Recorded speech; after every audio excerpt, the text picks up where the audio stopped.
Hi. Welcome to Someone Else's Movie, the original podcast where an actor, writer, director, or nebulous industry figure gives a little love to a movie they didn't make. I'm Norm Wilner, TIFF Senior International Programmer for Canada, and this is The Other Thing I Do. My guests this week are Jack Clark and Jim Weir, a pair of Australian filmmakers whose first feature, Birdeater, drops us into an exceptionally unpleasant weekend alongside Louis, played by Mackenzie Fernley, as his rural bachelor party turns into a waking nightmare of testosterone, alcohol, and long-simmering grievances with his fiancée Irene, played by Shabana Aziz, stuck right there next to him.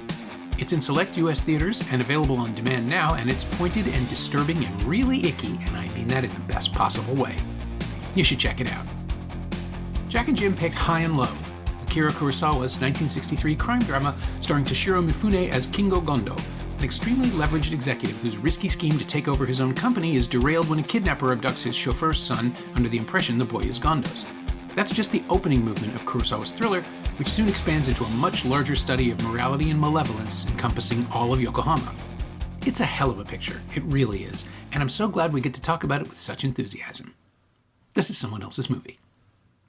Well, we were big fans of it from film school. Like Kurosawa is like a big landmark during early film school as like an international filmmaker to know. So when we're like 17, 18, you start checking off things like Seven Samurai, and then, going into sort of different avenues of a filmography. And High and Low is something that we, I think it's something that people get to quite late in his filmography, which, I took my partner to see it, and she had never seen one before because I think it's probably his most accessible film. But people sort of arrived to it late after watching some of the big samurai epics. So I think we both really responded to it in film school, just because it was a bit more contemporary, but we were also engaging with like the blocking a lot. Like we liked the really wide lens framing and things. But then, I think it felt appropriate to talk about because we'd seen it recently. And it played really well. Like, it was a very busy session, which surprised me. It was like an afternoon Saturday session on like a sunny day, and the cinema was like completely full,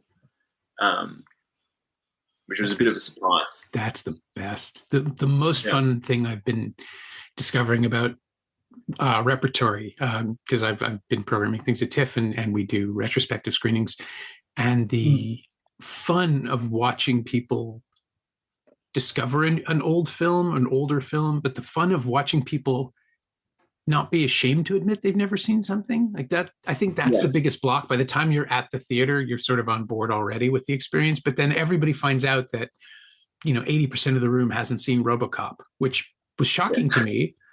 But that's just, it's a 35-year-old film, and it's sort of hits that little window where people think they've seen it or they've seen bits and pieces of it. And then suddenly it's just like, this is a fully new experience for 4/5 of the room.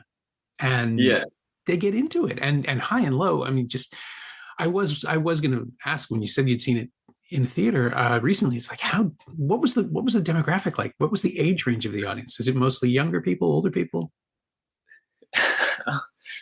My cinema was a really young crowd, actually. It also played extremely well. My girlfriend, who I think had only seen maybe one or two other Kurosawa movies, when Gondo was saying that he's not going to pay the ransom, she started like crying like pretty hard. She the emotional resonance was like just kind of crystal clear for her. And she was just totally on board. So I think that kind of that emotional clarity that Kurosawa has, is kind of is a superpower. It just resonates, like in the exact same way. Yeah, but also just like the clarity of the stakes. Like it's like the first 15 minutes is just like a barrage of like extremely blunt exposition, but it's like it's quite helpful for like these kind of new audiences. They go in and they say, all right, this is the story. Like, I'm going to tell it to you in the simplest version. Everybody walks in and like announces their kind of history with each other. It's like, okay, no, I get it. So it's just like 10 minutes in, you're just like, okay, this is the story. You fully understand all of the stakes. And I think that really helps for a new. That's why I think a lot more, people who are intimidated by Kurosawa should maybe start here, because I think it's just like it just lays it out for you really early, really quickly.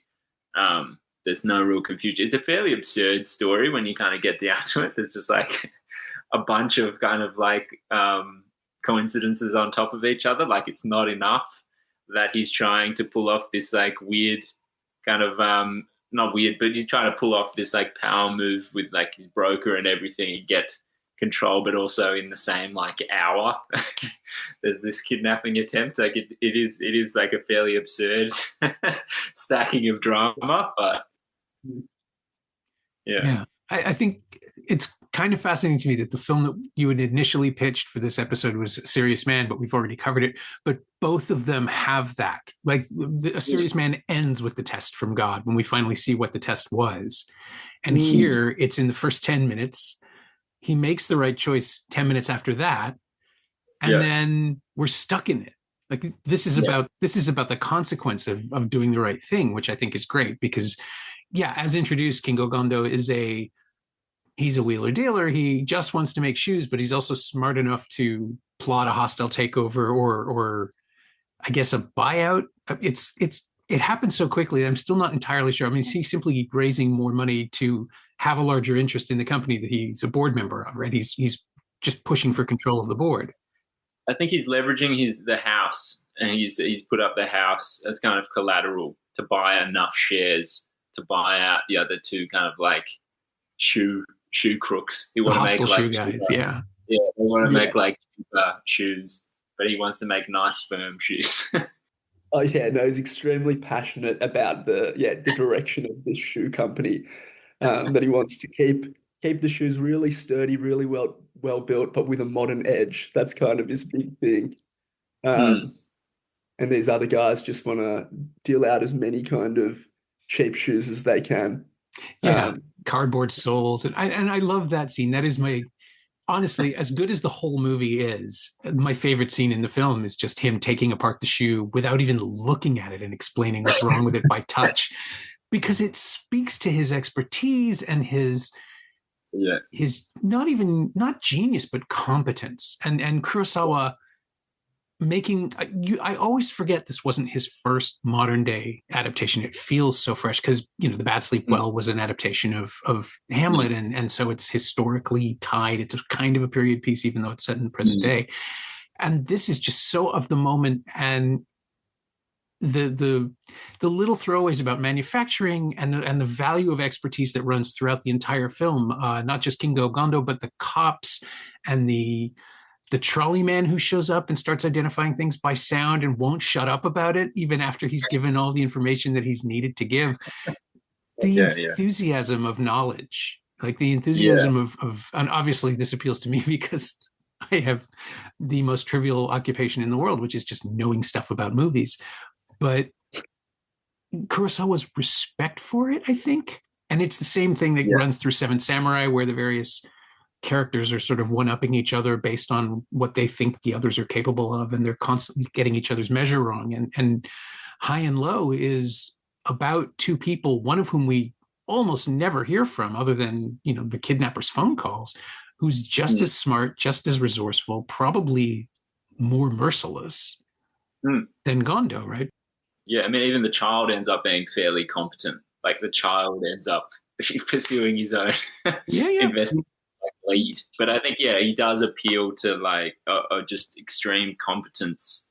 It's really interesting seeing this type of procedural now, where we just have a completely kind of unconflicted sergeant, detective. Like, he's just a really good cop. He has zero kind of moral scruples. He has no gray areas. He's just really good at his job. We have no information about him outside of his job.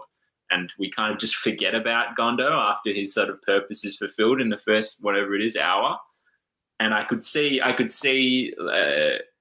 contemporary version of this being like, we need to pay attention to Gondo's portion of this. But the way that this kind of it's almost like, it almost feels like a screenwriting faux pas, just like forgets about Gondo. It's just like, well, that's just not interesting anymore. His kind of portion is over. His role is completed.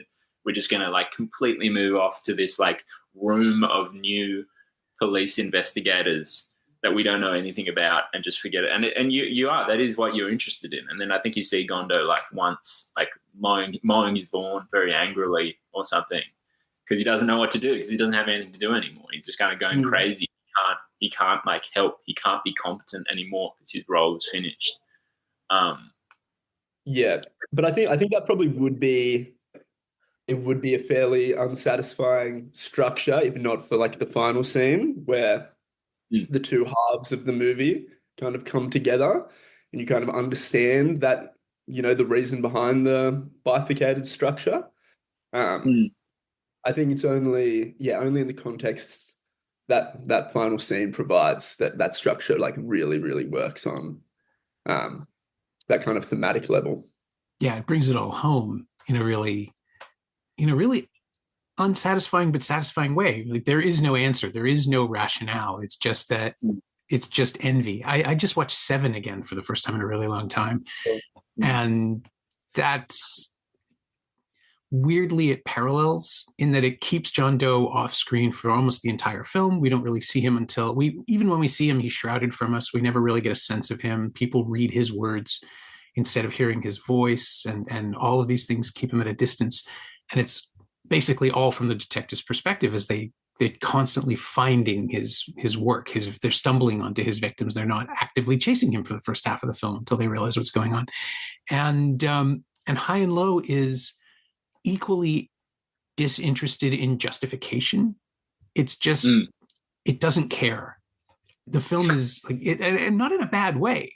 It's just like Kurosawa is perfectly the conceit of the film is simply to present their actions rather than their emotions, rather than their motivations. When Gondo does decide to do the right thing after saying he won't, it's a snap decision. And it's like for him, right? It's the wrong call, because as we see, he loses everything, and well, it doesn't. His family stays intact, and he saves a child's life, and it's absolutely the right decision morally.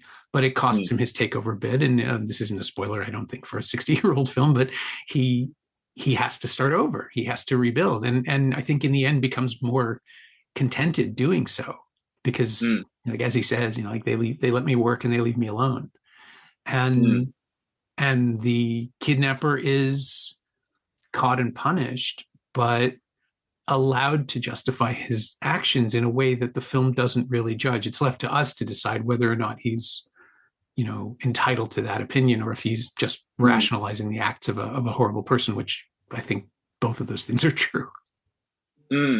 I think I do struggle a little bit with the last scene. It's probably my least favorite part of the film.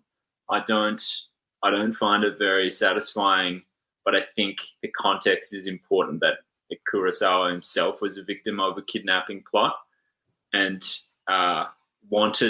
he talks about wanting this film to essentially be a plea for harsher treatment of kidnappers. So I don't know that he kind of affords, I'm forgetting his name, but I don't think he's affording the kidnapper much of a chance to actually upset Gondo. I think he's very much kind of like he doesn't make Gondo particularly vulnerable in that moment in a way that I kind of want him to be, beyond the sacrifice that he makes for the company. I want him to feel a bit more, because you kind of see him kind of, he still has guilt. I think that's kind of why you see him angrily mowing the lawn. That's why you see him just kind of wandering around like downtown, looking at old shoe shops and things, because I think there's a part of his soul that feels somewhat unrepaired still. And then we have the final scene with the kidnapper, and he doesn't really go there. Like he does kind of want to know why, and he finds out it's simple envy, and he kind of resists that, but we don't really go any further. But that's probably my only not issue with the film, but I always want a bit more from the ending, I think. But I think what Jim's saying about the way that kind of ties everything up is right. But I also think the split in the structure makes it feel shorter as well. It really helps the pacing because it almost feels like we've started a entirely new film, because the first half is like, or first act really is so kind of breathless, and you're just like, you're stuck it feels like one room. It feels like almost a single continuous moment, and you just want like a breath of fresh air. You want to sort of break out from it, and it does in the most kind of explosive way, that it does kind of like totally cleanse your palate when you're watching it, and it feels like you can start again. It does a really interesting thing for the pacing, I think. Yeah, I think that final scene, you have to dig for it a little bit. I do agree that you do want a little bit more vulnerability from Gondo there, but I think there is it is suggested that he feels somewhat responsible for the kidnapper's actions, in that his greed, his wealth has really negatively affected someone in the town below. Looking up, seeing his prosperity has indirectly caused all of the suffering that happens in the movie. So I think a lot of it is fairly subtle, but that distinction between like high and low, good and bad, there is kind of shades of gray there, in that Gondo's apartment, what's supposed to be heaven, this beautiful, beautiful apartment. There's something that's kind of claustrophobic about it in the first half. It isn't, totally a comfortable place to be living. You feel kind of alienated from the community there. And it's the same, like the nightclub, the hellish nightclub scene. There's something like weirdly seductive about it. It does look pretty fun, so I think it does. That's what's so great about the shot in the final scene of seeing the kidnapper reflected in the glass of Gondo's shot. You get that sense that they are two sides of the same coin. They have a little bit more in common than they probably think. Yeah, I mean, they're both willing to do whatever it takes to succeed in their chosen fields. It's just that one of them is bound by conscience, and the other one, it may not even be that he's bound by conscience, because he's screwing over his partners in the entire first act, right? It's just that he doesn't have the opportunity to truly harm anyone. And if it came along, maybe he'd even be open to it. I mean, he does have the opportunity to kill, or not to kill, but by not paying the ransom, he would be condemning a child to death, but he's not willing to go that far. And that's, like, I suppose, portrayed as the crucial difference between the two characters. It's Takeuchi, isn't it? The kidnapper. He's the one who is willing to, like, full on murder people, which is ultimately something that the detectives are sort of annoyed by, which is another really interesting thing. Like, if the detectives are in the middle, I think they're the audience, really. They're like, there's that one moment early on where Bosun, the tough guy, admits that, I was all set to hate this guy, but he's doing the right thing, and I kind of like him now, and I'm willing to fight for him and support him. And then later in one of the big what's the bullpen scenes in the detective's office, says, I talked to his partners, they're all assholes. Like, just immediately completely takes a side. And they're like us, they're pushed and pulled, and they're trying to figure out what the truth is and where things actually lie on a moral compass. And for the first, 55 minutes, we are in that apartment, that home on the top of the mountain, can't leave, can't see outside beyond the windows, and they're just the vaguest definition of the world outside. All we know is that when people come in, they're covered in sweat and miserable. And Gondo is kind of trapped in there too. And then once it becomes clear that the kidnapper is watching them somehow, the windows are trapped, everything becomes, movement becomes restricted, and the space, as big as it is and as beautifully shot as it is. And I'm trying to remember when I first saw it. I think I would have seen it on Laserdisc way back when, in the either the late 80s or early 90s, whenever Criterion first released it. And I was aware of his work. I'd seen a couple of his films in my year of film school too. And it was unlike anything else because it's so controlled until it isn't, right? Like that first 55 minutes, every time I watch it, and I just watched it again last night, I think, oh yeah, this could be a stage play. I'm kind of surprised no one's tried to mount it. And then the second half starts and so, oh right, of course you can't. There's just no way. Unless the whole thing stays in the apartment, and then that doesn't work because time has to pass. But going into the train thing and the ransom drop and it's incredible frenzied, suddenly everything's handheld and rushed and claustrophobic and panicking. It's just amazing. And then where it goes after that is even more interesting because it explodes outwards into all these little fractal stories about what's going on where and who's doing what. And yeah, Gondo is just sort of shoved aside by the requirement of the plot, but it's great. You'd said it. He served his purpose narratively. And then when he shows up, when we see him mowing the lawn, he's lost everything and he's defeated and he's just trying to control something. And I love that we never even see the lawn. Like it's just framed away. We don't know if there's anything there. He's just, maybe it's just busy work, something that looks, something so he can look dynamic when people come over. But yeah, it's like the film does seem to go through like stylistic leaps in a really interesting way. Like the state, because that's another, can sometimes be another barrier for people when they watch his older kind of samurai films, or the acting style is very kind of No inspired, very kind of like operatic, like gestural, emotive performances, and that's kind of tamped down here in a more modern setting. But he kind of does that with the blocking and the staging instead. Like he has that really exaggerated emotional effect in, Gondo's feeling guilty, so he literally walks up to like a curtain and puts his face like in it and walks back and forth like with his face in curtain to stop looking at people. So there's that kind of really expressive emotional kind of language going on, and where he puts people, and people will just stand up in scenes, when there's somebody says something important, everyone will kind of stand up, or like two of them will stand up and kind of hands in pockets, like look into the corner, because they know that we'll be able to read what they're feeling at that moment.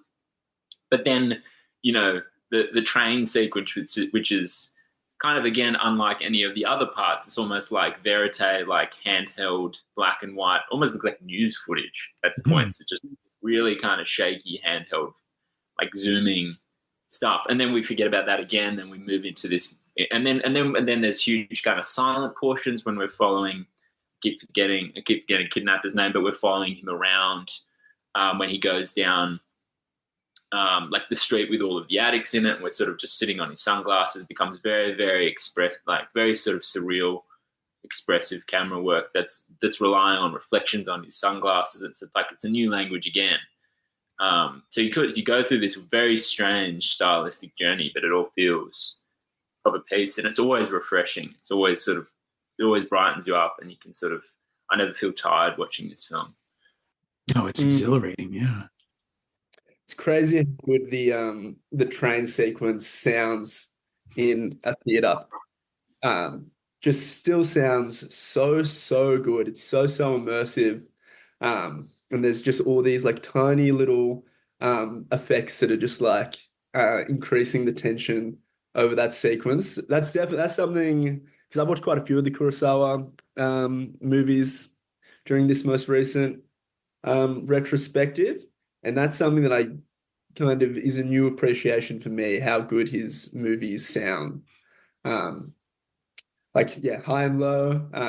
Ran is like unbelievably got this really, really unique sound design in the way they treat Atmos, where they really, really push like the low frequencies of the environment in a way that feels like really contemporary, but also not even contemporary. You don't hear movies that sound quite as expressive in the Atmos as something like Ran, and to a lesser extent as well, High and Low, that train sequence. But there's a moment I think it's in the first scene, Jim, that we've talked about, where he opens the doors is this the moment that you've been talking? Is that a different moment? Because there's a moment where he's talking to the executives and they're arguing, and he has a breath. He sort of goes to the window and he opens it for just like 20 seconds just to get a bit of fresh air, and you can just hear the sounds of the city and the industry just suddenly fill the room, and it's this really kind of thick atmos. And he's just thinking for a second, and then he closes it again. He just kind of lets the city in for a second whilst he's thinking, and you forget that, you know, it's kind of out there. Yeah, we have talked about that. Yeah, that moment before. I think more specifically, yeah, we've been talking about Kurosawa's sound a little bit, me and Jack recently. I was talking a lot about in Ran, how the Atmos is rather in like the real high frequencies, like, or almost like kind of like a creamy kind of high where crickets aren't like annoying. They're like almost like pleasant. And then they'll have this really deep, kind of almost subconscious low frequency as well. That is totally kind of, isn't naturalistic at all. But then it gives so much space for the voice as well. So or every single line of dialogue just punches through and you get with total clarity. It's just really, really, yeah, kind of expertly crafted in the mix, which is rare. That's often that can be kind of the least enjoyable thing about older movies, is that like the sound mix isn't quite as immersive as what we're used to now. Yeah, I remember seeing Dreams in a theater in 1990 or 91, whenever it opened in Canada, and just noticing that you could tell which way the wind is blowing in the mix. Like it's just in the Van Gogh scene. It's not. I mean, it's obviously this hallucinatory recreation of the sunflowers in the field and the crows and the wheat, but there is a sense of breeze. You can't feel it, but you can hear it. And I just remember thinking that I think that was the first time I heard a film in Dolby stereo that wasn't where the Dolby was being used atmospherically, deliberately, rather than to make sure I caught, you know, which side of the room the guns were on, which was all the rage at the time, directional shots and things. And here it was just possible. You know, he was at Skywalker Sound mixing, and can we do this? And like, yeah, of course you can. Well, yeah, I was going to say, I think what you were just like Skywalker Sound, like I think he benefited from kind of an influx of like American industry later in his career. Like he had this groundswell of support from Lucas and Coppola, Spielberg, Scorsese. They were all, I mean, they were dying to help at a point starting to struggle for funding. Even after, I remember reading, it was actually after a suicide attempt later in his career. They came to, I believe, maybe for Kagemusha, they came in with significant kind of like investments for his next film. They felt like it was their responsibility.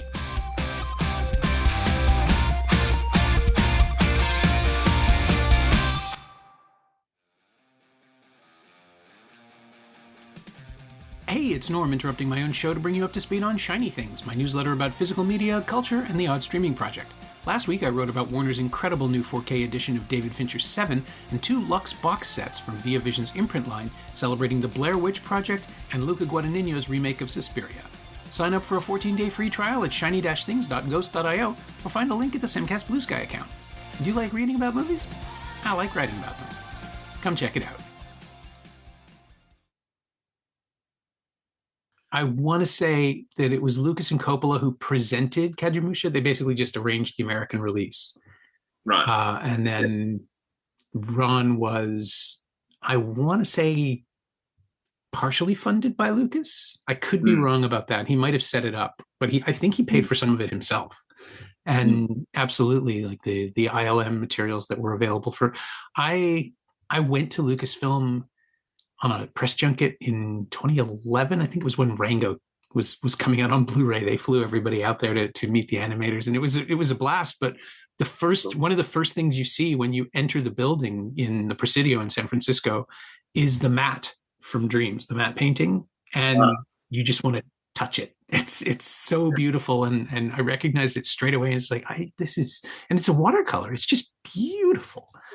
but it's just there on the wall, framed next to the old sign from the original, like A113, whatever it was called, the original building where they started the what would become ILM. Kurosawa was so important to Lucas that he made it one of the first things you see in the room. You can. I mean, he had not really a career, but he had a background as a painter, and you can kind of see his landscape interest in that. He has to stage the latter part of High and Low, kind of in the scenic beach town. Like you can sort of feel that he wants to go down to that peninsula because he gets to frame that beautiful kind of like sea landscape, and we can sort of feel that. You can see him. There's still really incredible moments of kind of landscape work in the city. There's this moment that I was telling Jim about where some of the cops on the beat, like right after you go out from the house, are down by the riverside, sort of seeing the way that the house looms over the city and over the kind of the river system in the city, or sewerage or whatever it is. I think it's sewerage.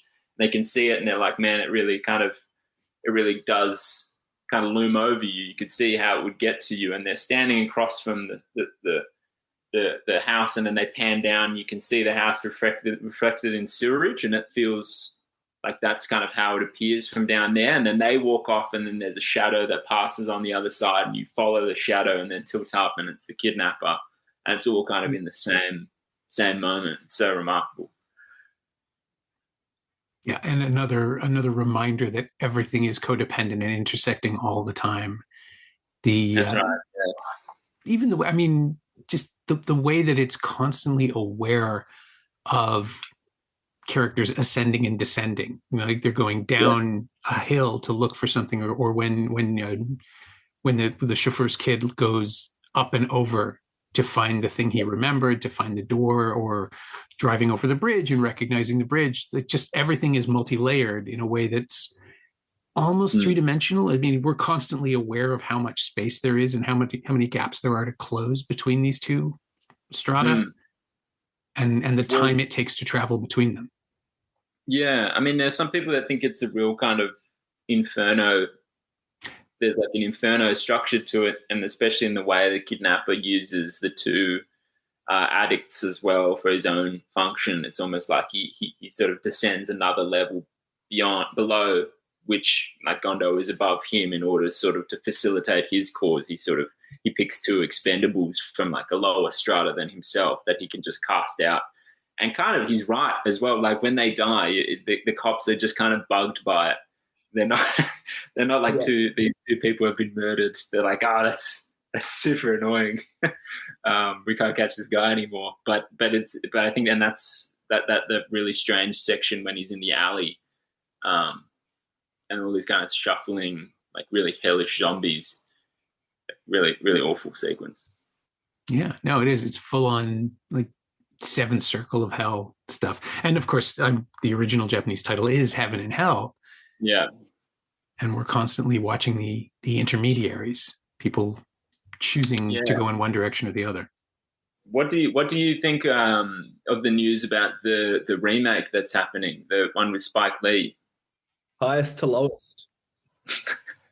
I'm interested because the thing you mentioned early on about whether or not Gondo will have a larger role in the second act. I think he will. I think they have to. I think that's how you have to remake something. And I don't know, because Lee is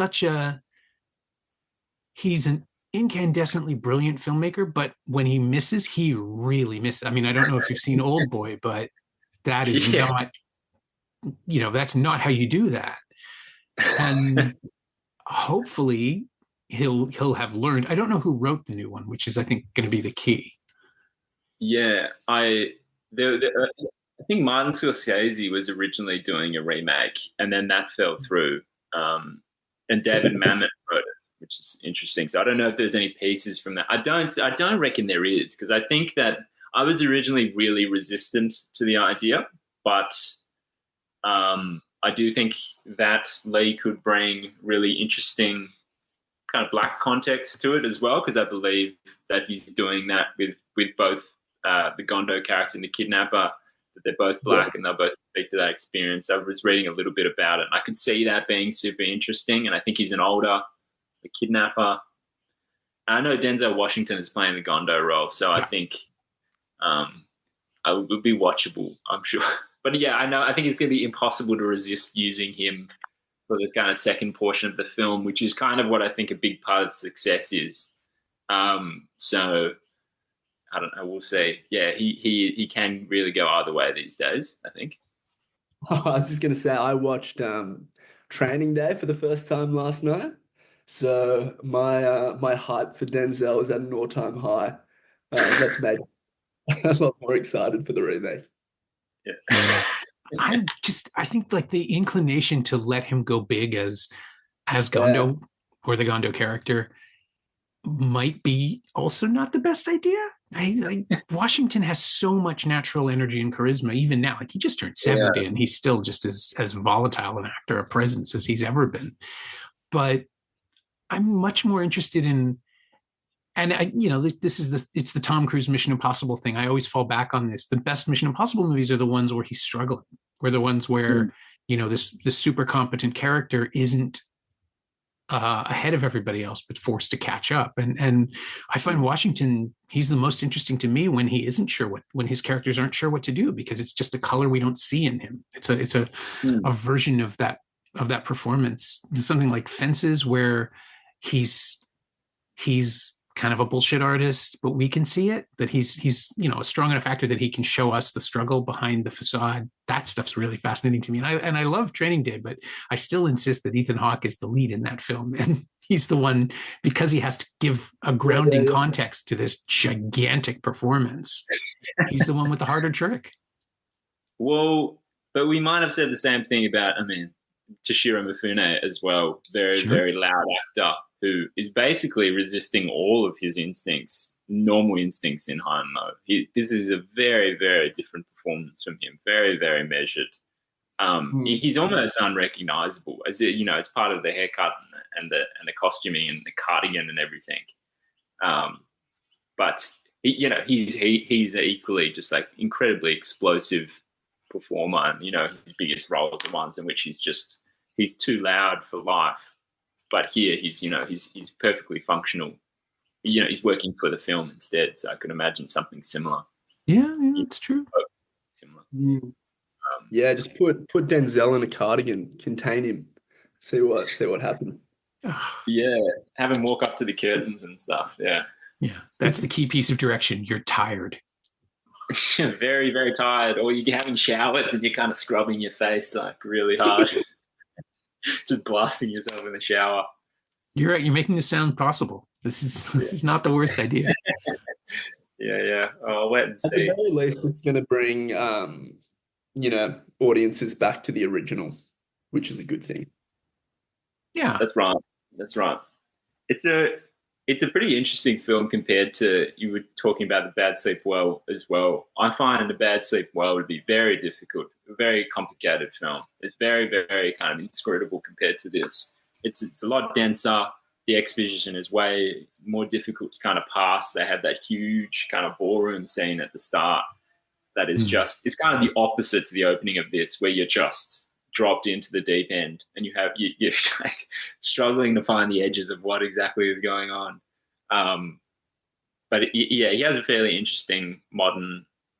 What is your favorite Kurosawa? Mine? Yeah.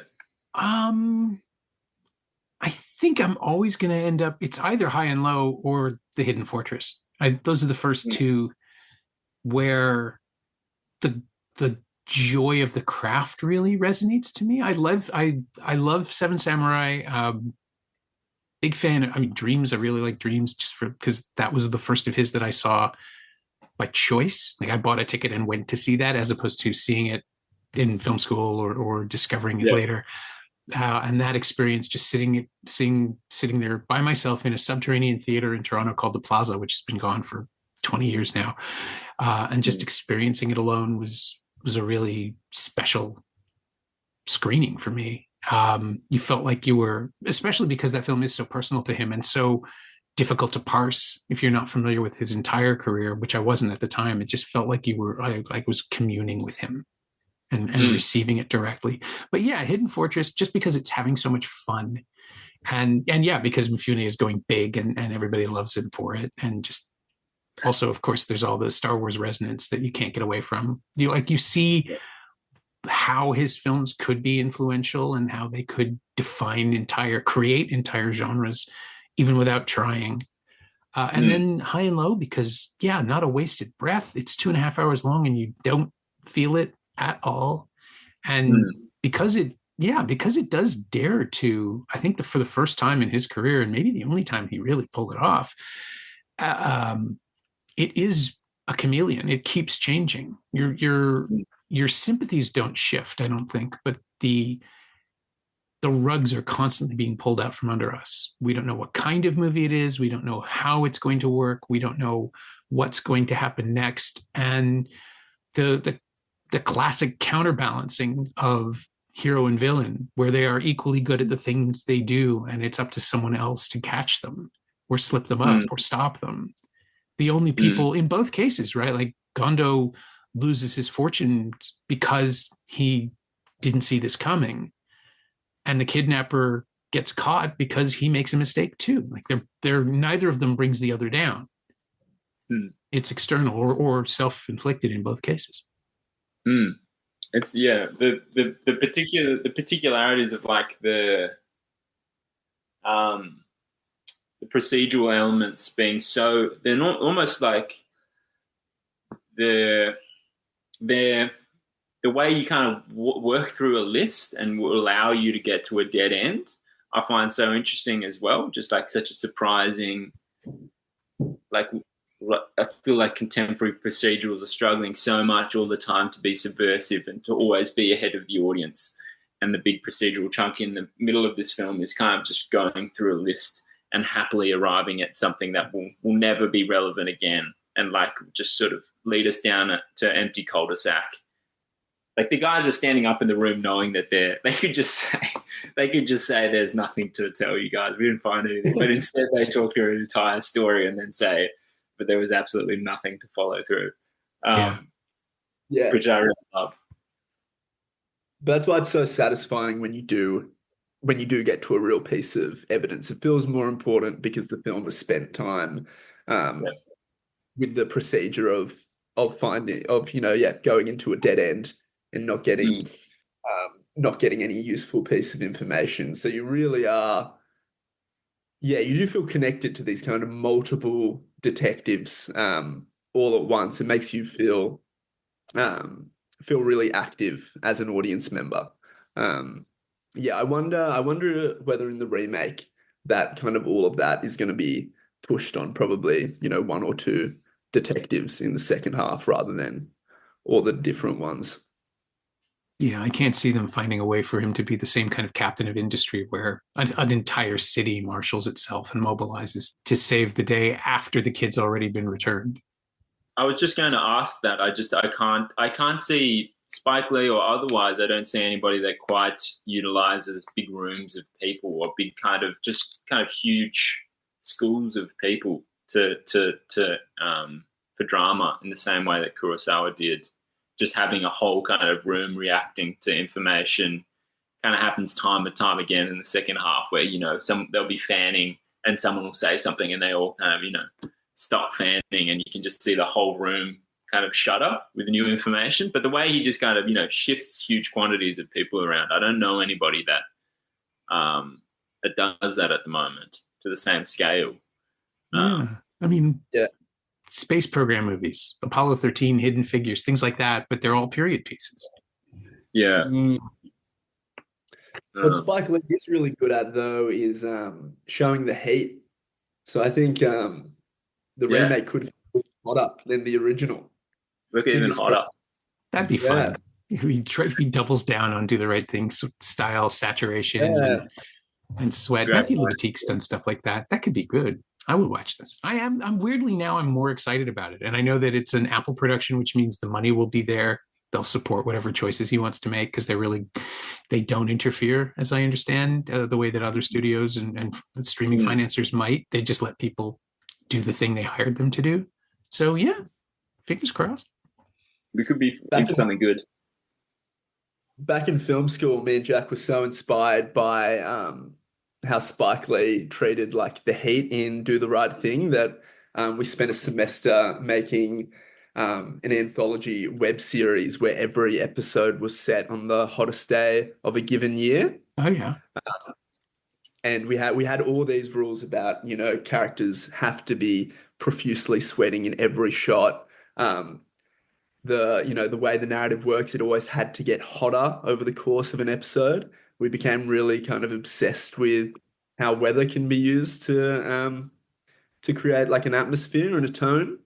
Um, and I don't know if we talked that much about Kurosawa making that, but he's kind of the weather guy, isn't he?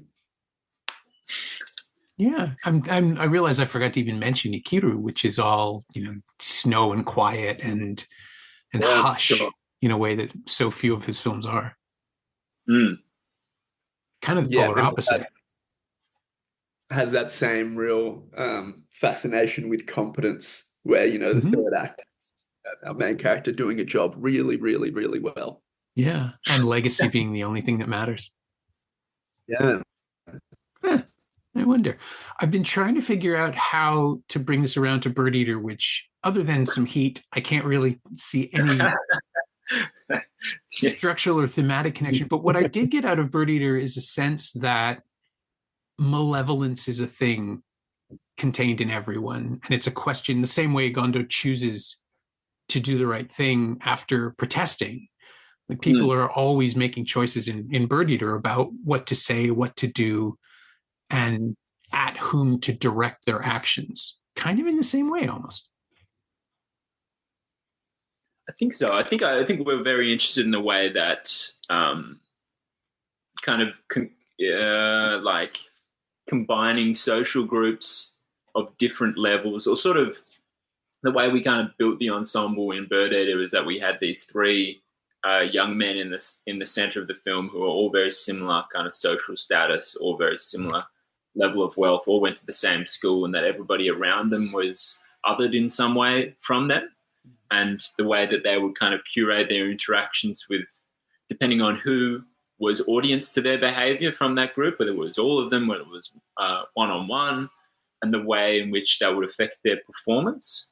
So I think we're very interested in the way that class affects performance in a social setting, and the way that characters can see through that, they can break it down, or somebody can change kind of skin.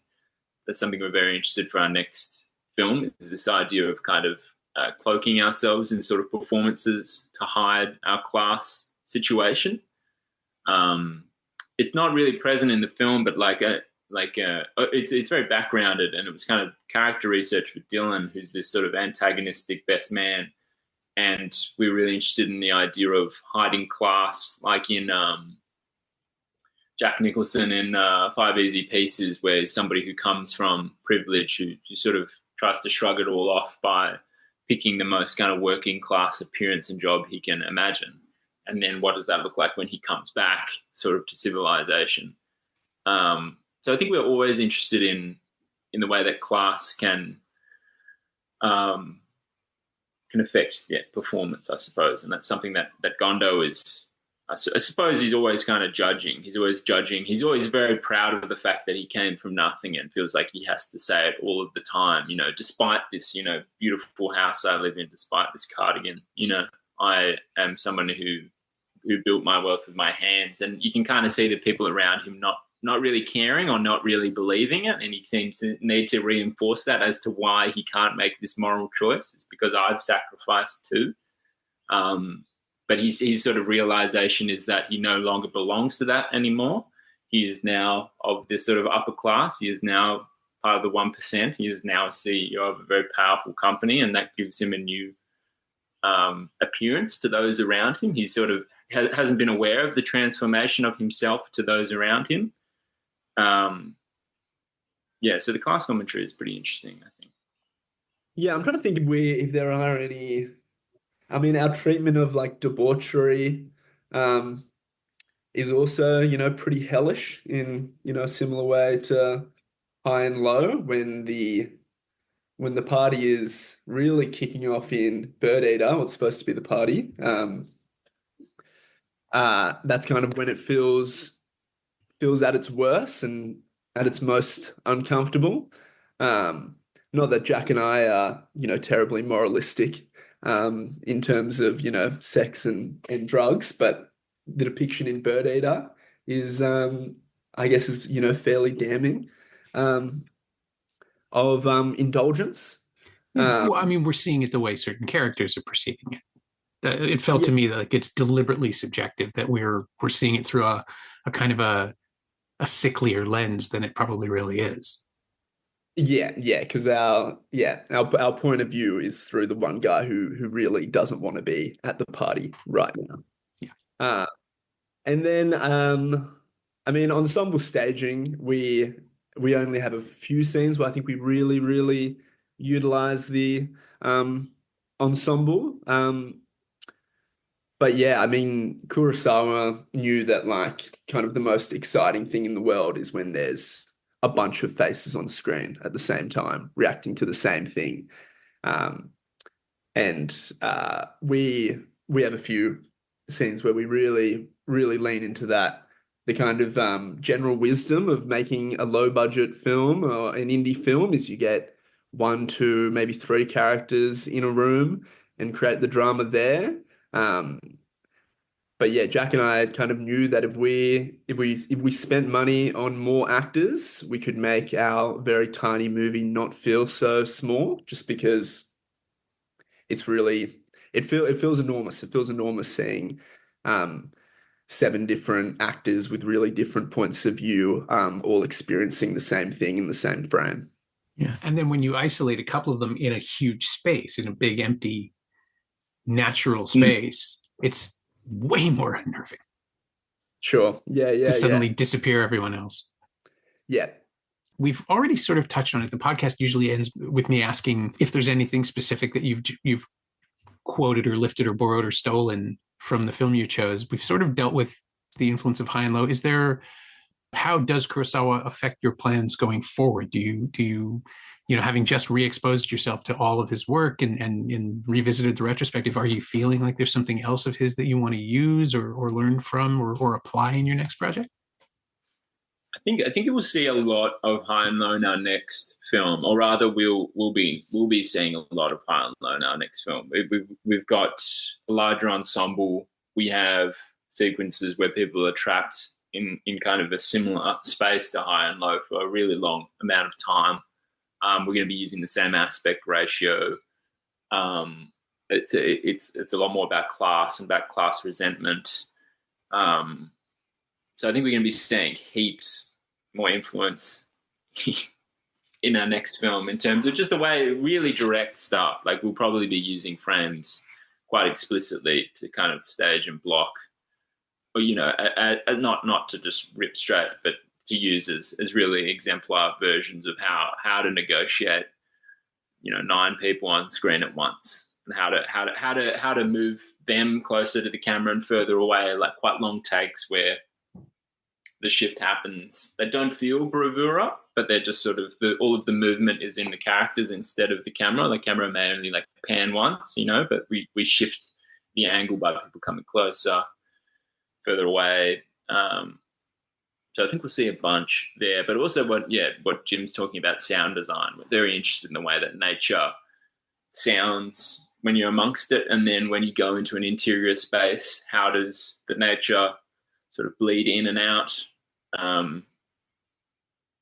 in certain moments to punctuate the drama, just like that moment we were talking about where Gondo opens the door and the city arrives, sort of floods into the scene for a second and then leaves. What does that do for an emotional? It gives a sort of emotional pause to a scene in which you can kind of recalibrate the scene. So we're really interested in that effect too.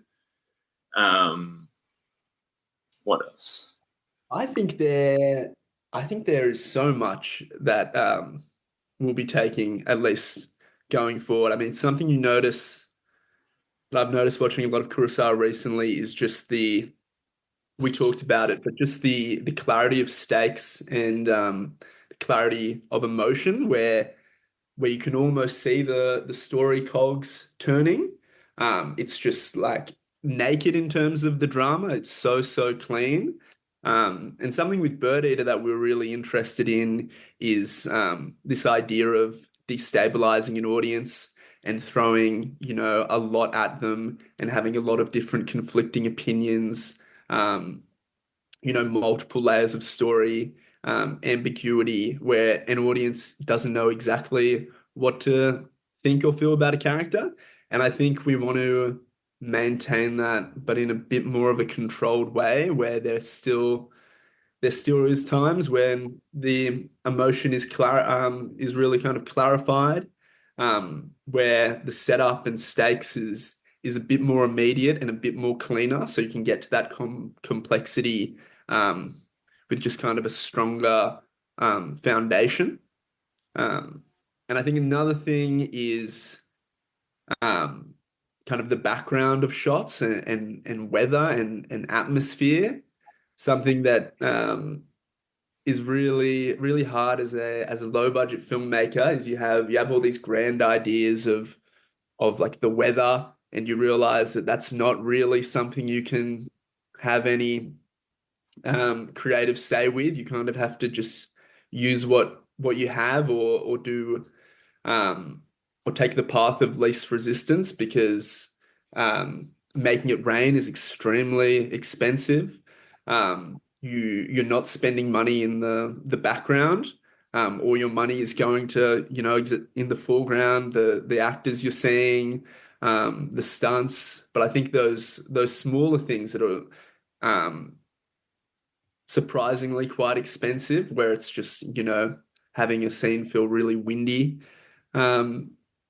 is something that we are going to have the ability to invest in now that we're afforded slightly larger budgets to play with. My thanks to Jack Clark and Jim Weir, whose deeply unsettling debut Birdeater is now playing select theaters in the US and available on demand as well. It's also streaming on Netflix in Australia if you're down there. Thanks also to Daniela Sapkar. She knows what she did. You can find Jack on Instagram at jack.lark, L-A-R-K, no C, and Jim is there at Jim Weir, all one word, followed by an underscore. You can find High and Low in an excellent Blu-ray special edition from the Criterion Collection and streaming on the Criterion channel. It's also available to rent or buy on various VOD services across North America. You can find me on Blue Sky at Norm Wilner, and you can find this podcast there at Semcast, S-E-M-Cast, and on the web at someoneelsesmovie.com. The first year of the show is still available for just $20 at payhip.com/Semcast. That's the first 52 episodes of Someone Else's Movie, 42 of which aren't currently available anywhere else. And check out my newsletter, Shiny Things, at shiny-things.ghost.io. I think you'll enjoy it. Our theme song is by The Last Year. If you like it or the show in general, please say so. Leave a review wherever you've been listening. Every little bit helps. It truly does. And check out the other shows on the Frequency Podcast Network while you're doing that. Stay safe, watch movies, wear a mask if you go out, get the new booster as soon as you can. I'll see you next week.